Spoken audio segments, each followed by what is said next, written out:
Makalipas ang halos 13 taon ay muling magsasama ang kapuso couple na sina Dingdong Dantes at Marian Rivera sa isang pelikula.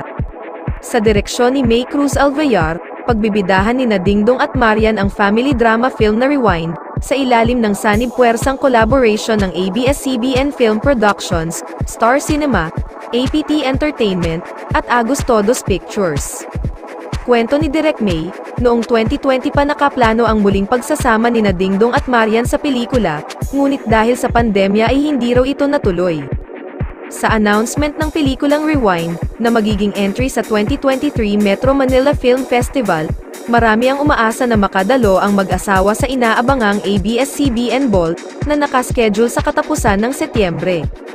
Gayunpaman, sa isang panayam kamakailan, inamin ni Marian Rivera na posibleng hindi sila makadalo ni Dingdong Dantes sa ABS-CBN Ball sa ika-30 ng Setyembre dahil sa kanilang mga commitment sa trabaho. Aniya, alam ko may shooting kami on that day, binigyan kami ng schedule ng Star Cinema tungkol sa mga hinaharap na proyekto ng pelikula, ipinahayag ni Marian Rivera ang kanyang pagiging bukas sa pakikipagtulungan sa sinumang kapamilya star. Kamakailan ay pinasok na din ni Marian Rivera bilang TikTok Queen, matapos niyang simulan ang pagbabahagi ng mga dance videos na umani ng milyon-milyong views. Noong una ay nag-alangan siyang sumayaw sa TikTok ngunit kalaunan ay niyakap niya ito, ang kanyang mga video ay nagpapakita ng kanyang kakaibang estilo ng sayaw, at nasisiyahan siya sa pagsasayaw dahil nagdudulot ito ng kasiyahan umano sa kanya.